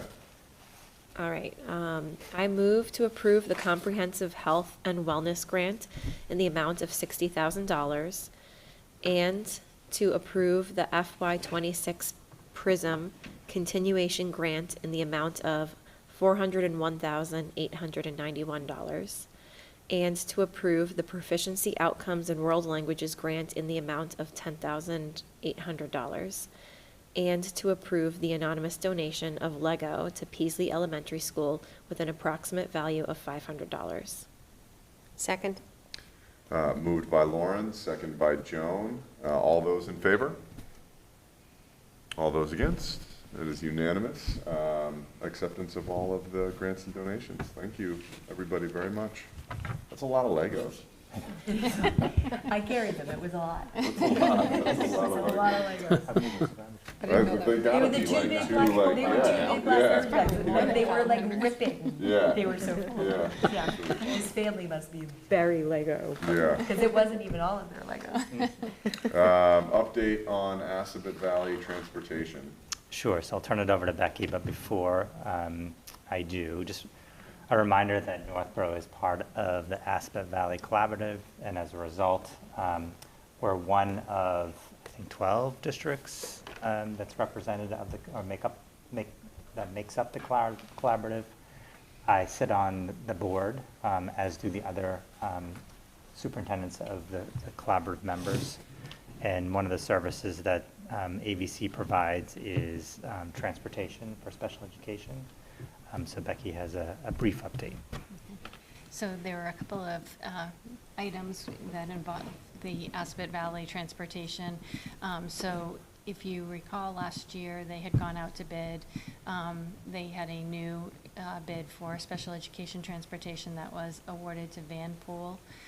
At the end of FY '25, the collaborative did issue notice to terminate that contract due to non-performance. There were some billing issues that we had been actually working collaboratively as a group throughout the year, and we were not able to resolve those issues. So the collaborative is actually involved in litigation right now with Vanpool.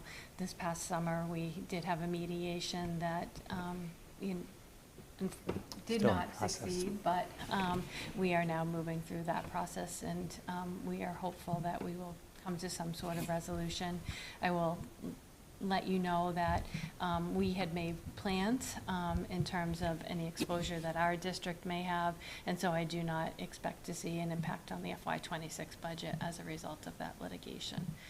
And then the second piece of that is the new contract for FY '26 was awarded to Cabs for Kids. They did start this summer with the ESY program, as well as transportation for students out to some of our out-of-district placements. We did find out at the beginning of September that a number of the drivers had not been quarried or fingerprinted. And so they immediately ceased any of the routes that did not have quarried or fingerprinted drivers. And we were able to work internally to find new transportation options for those students. There were 9 families or 9 students who were affected by that.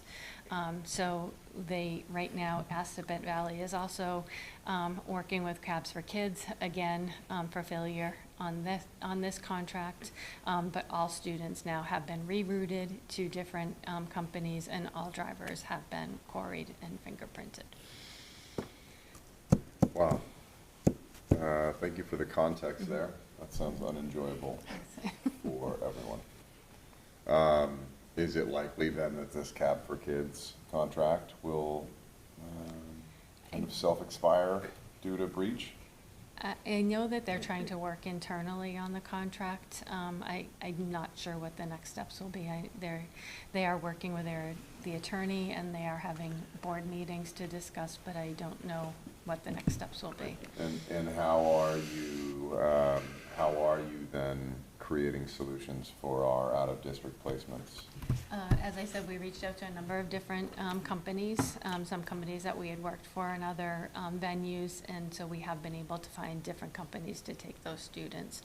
It is all going through Assabet Valley, so what will happen is they will continue to bill us, and then Cabs for Kids, if there's a difference in the price, Cabs for Kids will then be penalized for that difference. So we would not be, yes, so we will not be. So all third party will be capped at contract limits? Exactly, yes.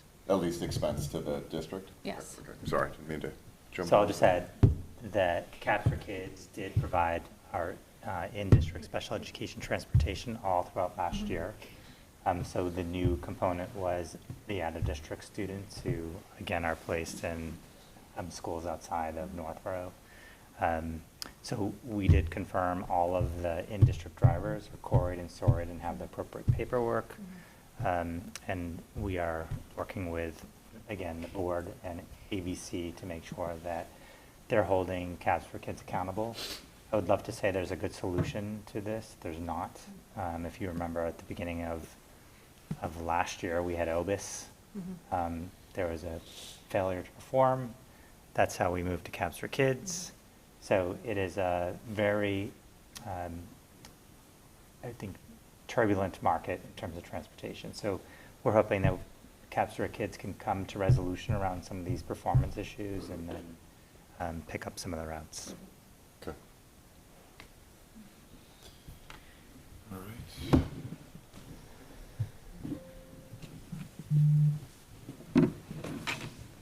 And just thanks to Becky, who spent Yeah. a full day in mediation. Yeah. I mean, full day it was.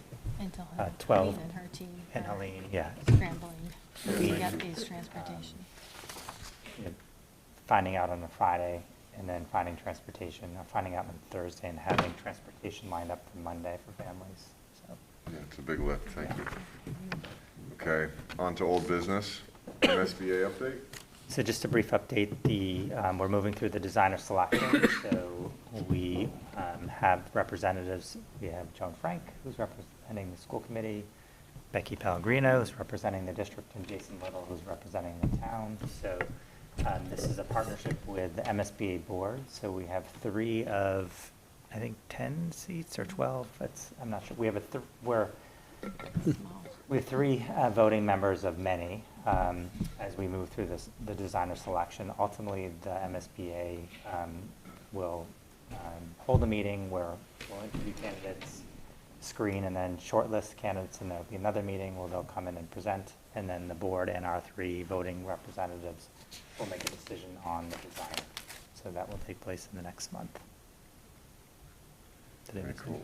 Z School? 5 candidates who, or 5 firms who did submit submissions to us to become the architect. So Joan and I will, once we get those, we'll start our review process. And then our meetings are, we had one last week, a virtual meeting, just with the three of us, along with the firm. And then we have a meeting on October 21st, which is virtual, and November the 4th would be our final one. This is the first time where they said, do not make a decision before we come to the virtual meeting. So they don't want us to rank any of the 5 firms or anything like that. They want us to come with an open mind and listen to the discussion by all the members. So a little bit different than what we do sometimes. All right, the school roof update? Keith? Yeah, sure. So we are farther ahead than the Peasley project, obviously, in the middle of feasibility and schematic design. I do anticipate that by the end of October, we will have that study complete and should have a cost estimate. Whether or not it'll be ready for our next meeting for me to give that update, I'm not certain of, because it is dependent upon the architect and engineer. And I know that our OPM for it owes me an update probably by next week. So if that does change, certainly I'll inform Greg, and likely we'll have another update in November. But it's possible that for the November meeting, we would have a lot more detail this year. Can I just add that we are, this cost estimate is important, but the timeline we are reaching for is the spring town meeting. Correct. So having a good estimate to write an article to have on the town meeting for the voters to consider. So we are On target. On target. As of now. Right. Okay, superintendent's report to the committee. Yes, Enrollment. so the first item is enrollments as of 9/15/2026. So you'll see in yellow the classes that are capped. And then just from the last conversation that took place at our September meeting, although it's still September. Still September. One of the requests was to do an analysis of if all students who are redistricted return to their appropriate neighborhood schools, what would the enrollment look like? So I did provide a hard copy, and I believe Cheryl emailed back to you. So what we're going to do internally is take a look at this data and make some recommendations to the school committee as we kind of head into the budget cycle. And it was a great exercise and good data, and we'll have more conversations at the end of October. And then also we have, for the superintendent's report, we have the FY26 budget line item transfers and FY26 monthly general fund expenditure report. So the report that's in your packet is as of September 30th, and unbelievably that we have one quarter down in the fiscal year. So the finance team has continued to look at each of the lines, and we have encumbered additional funds that we anticipate utilizing for the remainder of the fiscal year. The budget balance is $671,312, or 2.24% of the total operational budget. There are two line items that are showing as overexpended since the last report. The first is the paraprofessional line, and that is for a new ESP that was hired to support the third kindergarten classroom that we added at Proctor based on the enrollments. And then the second is the med therapy specialist. That's for our OT, PT, SLP line. And that was due to a formula error on a budgeting spreadsheet. And so that's why that line item is showing over. We have had some hiring that has come in better than anticipated, so we plan to utilize funds from our teacher salary line item to support both of those line items. And we have encumbered that to make sure that those are fully covered for the rest of the year. So at this point, I would request that the committee vote to approve the monthly general fund report and the function codes that are listed as overexpended until audited. So moved. Second. Moved by Joan, second by Kristen. All those in favor? All those against? That's unanimous. Thank you very much. So also in your packet is the FY27 budget priorities. So we had a recent meeting. It was last Monday? Monday? So it feels like, Wasn't long ago, was it? so I think the school committee had excellent conversations around, what will budget priorities be for FY '27. So we did take the notes and discussion and did create a draft for the committee to continue conversation and discussion. The goal is to have these approved by the school committee by the November meeting, so that, again, these are important priorities as we think about that FY '27 budget. I like seeing all the red coming off. Yes. Okay. Oh, and Greg, do you think we'll be able to put this Yes. school improvement goals in? Okay. Excellent suggestion. Thank you. Staying on budget, but moving the calendar. So again, Cheryl will be updating the FY '27 budget calendar as we learn dates. So thank you to Cheryl for keeping that running record of budget meetings. And then lastly, superintendent's office hours. So November 3rd is the first superintendent's office hours. That will be held at 6:30 p.m. At ARHS in the Career Counseling Center. So I'll provide more information as that date comes closer. Okay, thank you. Moving on to school committee member reports.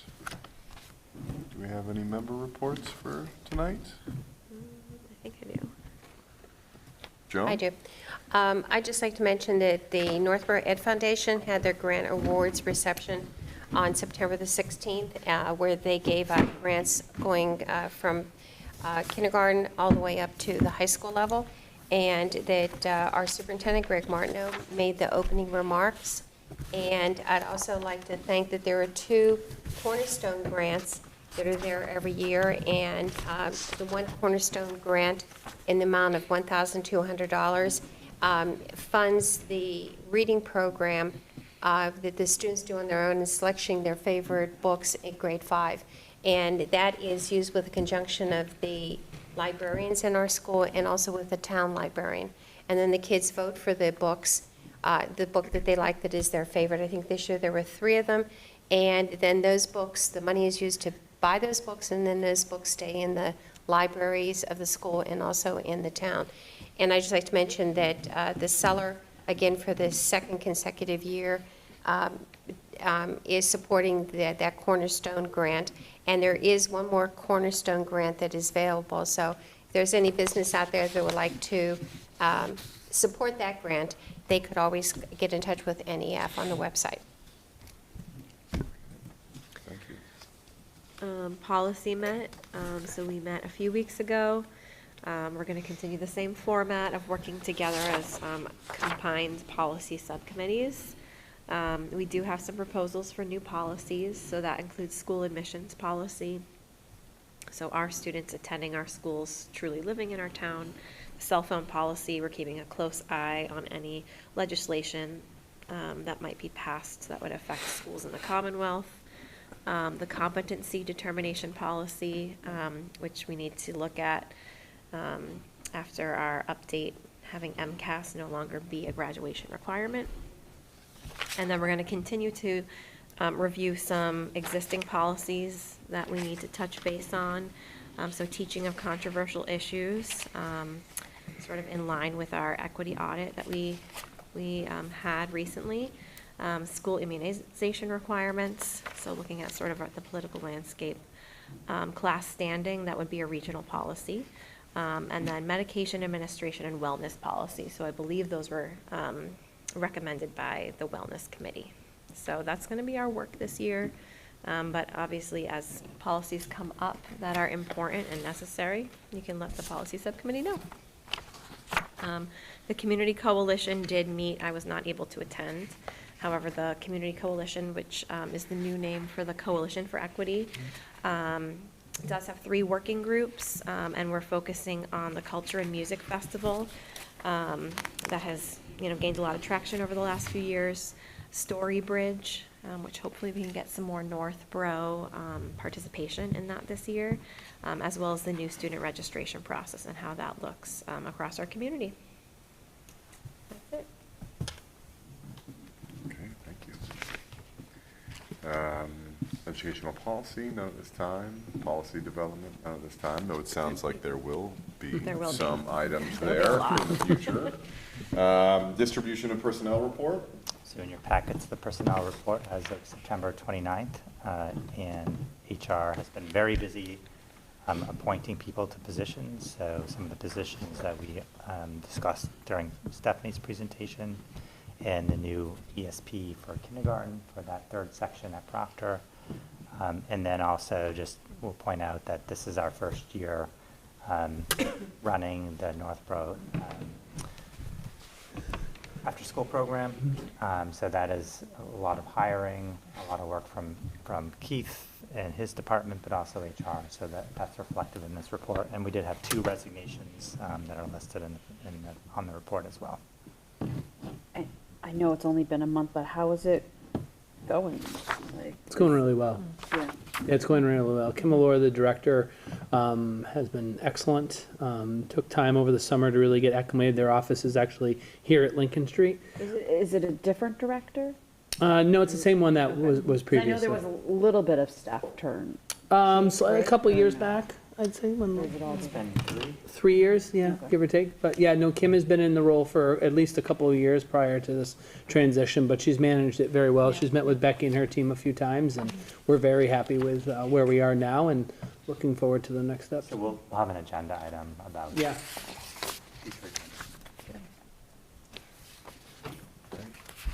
Okay, NEF grant awards. Am I kicking this back to Joan, or is somebody else taking this? Do you have anything else? Yeah, you did. No, the only thing I could just add is that sometimes they were rolling grants. They'd be given throughout the whole year, but this year they were at the beginning. But some of the things they're doing is absolutely fantastic. Just hearing the faculty describing, the educators describing some of these grants was just phenomenal. The wonderful opportunities for the kids, for the students.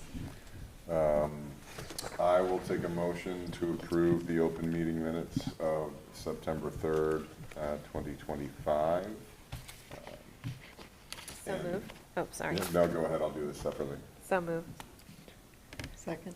Moved by Lauren, second by Kristen. All those in favor? All those against? That passes unanimously.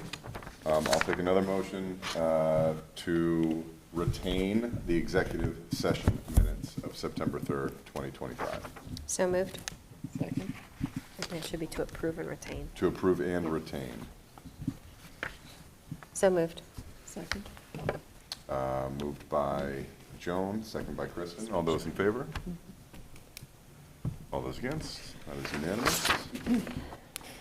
Moving on to future agenda items. So far, we've got outdoor learning space discussion, Melican Middle School school improvement plan, and the FY27 preliminary budget presentation. That will be in December, not January, not November? Correct. Okay. If you guys have some thoughts on ideas that you want for the next meeting, please do let me know. Joan? We'll probably, no, that won't be for November. I was going to say an update from our delegate, Kelly No. Gannett. No. No. That'll be December. Yeah. I think it would be great, because you'll be presenting the preliminary budget next meeting, to invite our representative on, is it appropriations? What's his name? Mr. I'm forgetting. Stockton. Mr. Stockton. Yeah, Mr. Stockton, right?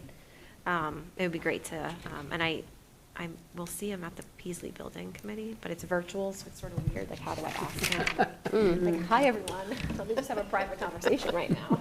So, it would be great if maybe Bryce, you could reach out? Sure. Okay. Okay, we don't have any bills and payrolls. We're moving on to audience sharing.